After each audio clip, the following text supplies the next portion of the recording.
ಪಾಲ್ಗೊಂಡಿದ್ದೇವೆ. ಮಾದಕ ವಸ್ತುಗಳ ದುಷ್ಪರಿಣಾಮಗಳು ಹಾಗೂ ಆದರ್ಶ ವ್ಯಕ್ತಿಯಲ್ಲಿ ಗುಣ ನಡತೆಗಳು ಮಾನವೀಯ ಮೌಲ್ಯ ಜೀವನ ಕೌಶಲ್ಯಗಳ ಬಗ್ಗೆ ಇಂದಿನ ಜಾಗೃತಿ ಕಾರ್ಯಕ್ರಮದಲ್ಲಿ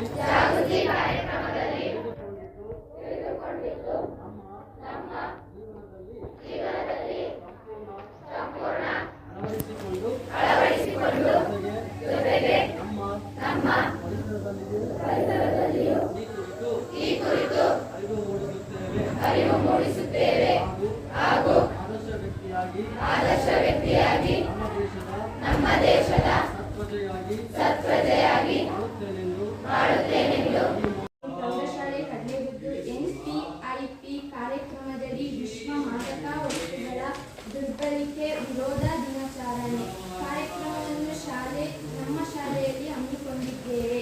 ಈ ಕಾರ್ಯಕ್ರಮವನ್ನು ಪ್ರಾರ್ಥನೆ ಮೂಲಕ ಪ್ರಾರಂಭಿಸೋಣ. ಪ್ರಾರ್ಥನೆ ಮಾಡಲು ಆಶಾ. ಬದುಕಿನಲ್ಲಿ ಬಹುಬೇಗ ಬರಲಿ ಬಂದ್ರೆ ಬಹುಬೇಗದಿ ಅನುರಾಗದಿ ಬಹುಬೇಗದಿ ಅನುರಾಗನಿಯರ ಸಂಭ ಬಲಕಾಂತಿಯೇ ಕಂಬ ಶ್ರೀ ಶಾರದಾಂಬೆಯೇ ಬ್ರಹ್ಮರಸಿ ಚತುರಾಯಣ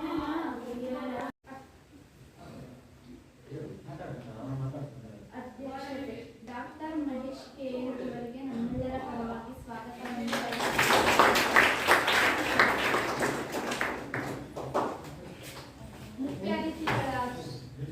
ಮುಖ್ಯ ಅತಿಥಿಗಳಾಗಿ ಆಗಮಿಸಿರುವ ಡಯಟ್ ಅಧ್ಯಕ್ಷ ಶ್ರೀ ಬಸವೇಶ್ವರ ಸರ್ ಅವರಿಗೂ ನಮ್ಮೆಲ್ಲರ ಪರವಾಗಿ ಸ್ವಾಗತವನ್ನು ಕೋರುತ್ತೇವೆ.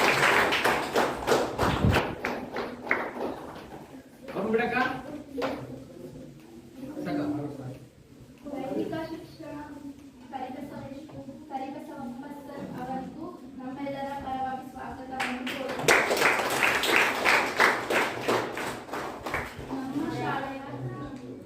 ನಮ್ಮ ಶಾಲೆಯ ಮಹಂತೇಶ್ ಸರ್ ಅವರಿಗೂ ನಮ್ಮೆಲ್ಲರ ಪರವಾಗಿ ಸ್ವಾಗತವನ್ನು ಬಯಸುತ್ತಿದ್ದೇವೆ.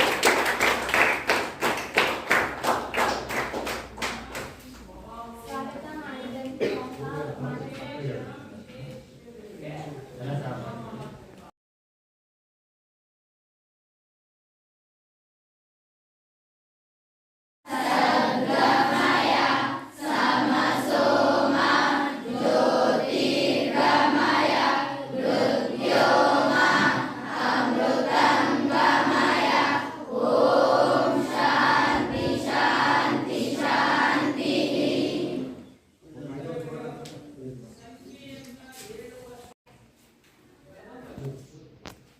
ಈ ದಿನದ ವಿಶೇಷ ಕಾರ್ಯಕ್ರಮ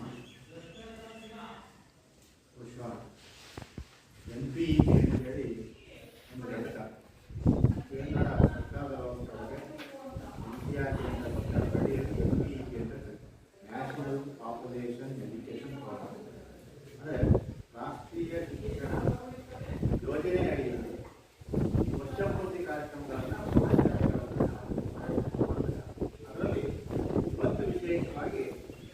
ವಿಶ್ವ ಮಾದಕ ವಸ್ತುಗಳ ದುರ್ಬಳಕೆಯ ವಿರೋಧಿ ದಿನ ಅಂತೇಳಿ ನಾವು ಅದನ್ನು ಆಚರಣೆ ಮಾಡ್ತೀವಿ. ಇಂತಹ ಒಂದು ಕಾರ್ಯಕ್ರಮದ ಅಧ್ಯಕ್ಷತೆಯನ್ನು ವಹಿಸಿಕೊಂಡಿರ್ತಕ್ಕಂಥ ಈ ಶಾಲೆಯ ಮುಖ್ಯ ಶಿಕ್ಷಕರು ಮತ್ತು ಆತ್ಮೀಯರಾಗಿರ್ತಕ್ಕಂಥ ಡಾಕ್ಟರ್ ಮಹೇಶ್ ಅವರು ಮತ್ತು ಈ ಶಾಲೆಯ ಎಲ್ಲ ಶಿಕ್ಷಕ ಬಂಧುಗಳೇ ಮತ್ತು ಎಲ್ಲ ಪುಟಾಣಿಗಳು, ಯಾಕಾಗಿ ನಿಮಗೆ ಈ ಕಾರ್ಯಕ್ರಮ ಅಂತ ಹೇಳಿದ್ರೆ, ನಿಮ್ಮ ಈ ವಯಸ್ಸೇನಿದೆ ಇದೊಂದು ನಿರ್ಣಾಯಕದ ಒಂದು ಹಂತ ಇದೆ. ಈ ವಯಸ್ಸಲ್ಲಿ ನಾವು ಅದಮ್ಯ ಉತ್ಸಾಹ ಇರುತ್ತೆ, ನಾವು ಏನಾದರೂ ಮಾಡಬಲ್ಲೆವು ಅಂತೇಳಿ ಒಂದು ರೀತಿಯ ಚೈತನ್ಯ ಇರುತ್ತೆ. ಅಂತ ಉತ್ಸಾಹ ಸಮಾಜಕ್ಕೆ ಸದ್ಬಳಕೆ ಆಗಬೇಕು. ನಾವು ಭಾರತಕ್ಕೆ ಒಂದು ಒಳ್ಳೆಯ ಕೊಡುಗೆ ಆಗ್ತಾ ಸತ್ಪ್ರಜೆಯಾಗಿ ನಮ್ಮ ಜೀವನವನ್ನು ರೂಪಿಸ್ಕೋಬೇಕು ಅನ್ನೋ ಹಿನ್ನೆಲೆಯಲ್ಲಿ ವಿದ್ಯಾರ್ಥಿಗಳು ಯಾವುದೇ ರೀತಿಯ ದುಶ್ಚಟಗಳಿಗೆ ಒಳಗಾಗಬಾರ್ದು. ಅವರು ಒಳ್ಳೆಯ ಸಂಸ್ಕಾರವನ್ನು ಕಲಿಬೇಕು, ಒಳ್ಳೆಯ ವಿಷಯಗಳನ್ನು ಅರ್ಥ ಮಾಡ್ಕೋಬೇಕು, ಒಳ್ಳೆಯ ಹವ್ಯಾಸಗಳನ್ನು ಜೀವನದಲ್ಲಿ ರೂಪಿಸಿಕೊಂಡು ತಮ್ಮ ಜೀವನವನ್ನು ಸರಿಯಾದ ದಿಕ್ಕಿನಲ್ಲಿ ಅವರು ತೆಗೆದುಕೊಂಡು ಹೋಗಬೇಕು ಅನ್ನುವ ಹಿನ್ನೆಲೆಯಲ್ಲಿ ವಿದ್ಯಾರ್ಥಿಗಳಲ್ಲಿ, ಅದು ವಿಶೇಷವಾಗಿ ಪ್ರೌಢಶಾಲೆ ವಿದ್ಯಾರ್ಥಿಗಳಲ್ಲಿ ಈ ಜಾಗೃತಿಯನ್ನು ಮೂಡಿಸಬೇಕು ಅಂತೇಳಿ NPEP ಅಡಿಯಲ್ಲಿ ಈ ಕಾರ್ಯಕ್ರಮವನ್ನು ನಮ್ಮ ಜಿಲ್ಲೆಯ ಎಲ್ಲ ಸರ್ಕಾರಿ ಮತ್ತು ಅನುದಾನಿತ ಪ್ರೌಢಶಾಲೆಗಳಲ್ಲಿ ಇಲ್ಲಿ ಆಯೋಜನೆ ಮಾಡಲಾಗಿದೆ. ನಾವು ಜಗತ್ತಿನಲ್ಲಿ ಅನೇಕ ಪ್ರಾಣಿಗಳನ್ನ, ಪಕ್ಷಿಗಳನ್ನ, ಕೀಟಗಳನ್ನ ಮತ್ತೆ ಬೇರೆ ಬೇರೆ ರೀತಿಯ ಮರಗಳನ್ನ ಎಲ್ಲವೂ ಕೂಡ ನೋಡ್ತೀವಿ. ನೋಡಿದ್ರಲ್ಲ, ನಿಮ್ಮ ಊರುಗಳಲ್ಲಿ ಅನೇಕ ಗಿಡಗಳನ್ನು ನೋಡಿದ್ವಿ, ಪ್ರಾಣಿಗಳನ್ನು ನೋಡಿದ್ವಿ, ಅಥವಾ ಕಾಡು ಪ್ರಾಣಿಗಳು ಅಂತ ಹೇಳ್ತೀವಿ. ಕಾಡು ಪ್ರಾಣಿಗಳಲ್ಲಿ ಸಿಗದೆ ಹೋದ ನಾವು ಎಲ್ಲೋ ಪ್ರಾಣಿ ಸಂಗ್ರಹಾಲಯದಲ್ಲಿ ನಾವು ಯೋಚನೆ ಮಾಡಿರ್ತೀವಿ ಅಥವಾ ಚಿತ್ರದಲ್ಲಿ ನೋಡಿರ್ತೀವಿ ಅಲ್ವಾ. ಸುಮಾರು 84 ಕೋಟಿ ಜೀವರಾಶಿಗಳು ಅಂತ ಕರಿತೀವಿ ನಾವು. ಇಡೀ ಜಗತ್ತಿನಲ್ಲಿ 84 ಕೋಟಿ ಜೀವರಾಶಿಗಳಲ್ಲಿ ಮನುಷ್ಯ ಮಾತ್ರ ಶ್ರೇಷ್ಠ ವ್ಯಕ್ತಿ ಅಂತ ಕರೀತಾರೆ. ಯಾಕೆ? ಯಾರಾದ್ರೂ ಹೇಳ್ಬೋದಾ? ಮನುಷ್ಯನ ಯಾಕೆ ಶ್ರೇಷ್ಠ ಅಂದ್ರು? ಸರ್, ಮನುಷ್ಯ ಒಬ್ಬ ಮೂಕ ಪ್ರಾಣಿ ಅಲ್ಲ ಸರ್. ಎಲ್ಲರೂ ಮೂಕ ಪ್ರಾಣಿ ಆಗಿದ್ದಾರೆ. ಮನುಷ್ಯರಿಗೆ ಮೂಕ ಪ್ರಾಣಿ ಅಲ್ಲ ಸರ್. ಅವ್ನು ಮಾತಾಡಕ್ಕೆ ಆಗ್ತಿದೆ. Very good. ಮಾತಾಡಕ್ಕೆ ಬರ್ತಿದೆ. 8ನೇ ಕ್ಲಾಸ್. ತುಂಬಾ ಚೆನ್ನಾಗಿದೆ. ಏನ್ ಹೆಸರು? ಐಶ್ವರ್ಯ. ತುಂಬಾ ಚೆನ್ನಾಗಿ ಹೇಳ್ತು. ಅವನು ಮಾತಾಡಕ್ ಬರುತ್ತೆ, ಅದಕ್ಕೆ ಅವನು ಶ್ರೇಷ್ಠ. ಮತ್ತೇನಾದ್ರು ಹೇಳ್ಬೋದಾ? ಮತ್ತೆ ಯಾಕೆ ಅವನು ಶ್ರೇಷ್ಠ? ಎಲ್ಲಾ ಪ್ರಾಣಿಗಿಂತ ಬುದ್ಧಿವಂತ. ಒಳ್ಳೆ ಅಂಶ. ನೆಕ್ಸ್ಟ್ ಇನ್ನೇನಾದ್ರು ಹೇಳ್ಬೋದಾ? ಅದು ಹೇಳ್ಬಿಟ್ಟು ಬುದ್ಧಿವಂತ, ಮಾತಾಡಕ್ ಬರುತ್ತೆ. ಮತ್ತೇನಾದ್ರು ಹೇಳ್ಬೋದಾ ಬೇರೆ ಈ ಕಡೆಯಿಂದ? ಯಾಕೆ ಅವನು ಬುದ್ಧಿವಂತ? ಯಾಕೆ ಅವನೇ ಶ್ರೇಷ್ಠ? ಅದು ನಿಮ್ಮ ಜೀವನ ಪೂರ್ತಿ ಬಿತ್ತಿದಂತೆ ಬೆಳೆ ಅಂತ ಕೇಳಿದ್ವಿ. ನಾವೇನು ಬಿತ್ತುತ್ತೀವೋ ಅದನ್ನ ನಾವು ಪಡಿತೀವಿ. ನಾವು ಹೊಲದಲ್ಲಿ ರಾಗಿ ಬಿತ್ತನೆ ಮಾಡಿದರೆ ರಾಗಿ ಬರುತ್ತೆ, ಜೋಳ ಬಿತ್ತನೆ ಮಾಡಿದ್ರೆ ಜೋಳ ಬರುತ್ತೆ. ಹಾಗೆ ನೀವು ಮನಸ್ಸಲ್ಲಿ ಯಾವಾಗಲೂ ಒಳ್ಳೆಯ ವಿಚಾರವನ್ನ ಕಲಿತಿದ್ರೆ, ಮಾತಾಡ್ತಿದ್ರೆ ನೀವು ಒಳ್ಳೆಯದಾಗ್ತೀರಿ. ಯಾವಾಗಲೂ ಕೆಟ್ಟದ ಬಗ್ಗೆ ಯೋಚನೆ ಮಾಡಿದ್ರೆ, ಕೆಟ್ಟ ವಿಚಾರಗಳ ಬಗ್ಗೆ ಯೋಚನೆ ಮಾಡಿದ್ರೆ, ಕೆಟ್ಟರ ಸಹವಾಸ ಮಾಡಿದ್ರೆ ನಾವು ಸಹ ಕೆಟ್ಟ. ಆ ಹಿನ್ನೆಲೆಯಲ್ಲಿ ನಿಮಗೆಲ್ಲ ಮಾದಕ ದ್ರವ್ಯಗಳು ತಿಳಿ ಬರ್ತವೆ. ಅದರ ದುರ್ಬಳಕೆ ವಿರೋಧಿ ದಿನ ಅಂತೇಳಿ ಕಾರಣ ಏನು ಅಂತಂದ್ರೆ, ಗ್ರಾಮೀಣ ಪ್ರದೇಶಕ್ಕೆ ಹೋಲಿಸಿದಾಗ ನಗರ ಪ್ರದೇಶದ ಶಾಲೆಗಳಲ್ಲಿ ಈ ಡ್ರಗ್ಸ್ ಮಾದಕ ದ್ರವ್ಯ ವ್ಯಸನಗಳ ಸಂಖ್ಯೆ ಜಾಸ್ತಿ. ಹೈಸ್ಕೂಲಲ್ಲೂ ಸಹ ಸರ್ ನಿಮಗೆ ತಿಳಿಸ್ತಿಲ್ಲ, ಯಾಕೆಂದ್ರೆ ನಿಮಗೇನು ಗೊತ್ತಾಗಬಾರ್ದು ಅಂತ ಹೇಳಿ ಅದು ನಿಮಗೂ ಗೊತ್ತಾಗಲಿ ನಾವು ಹೇಳ್ತಿದ್ದೆ ಅಷ್ಟೇ.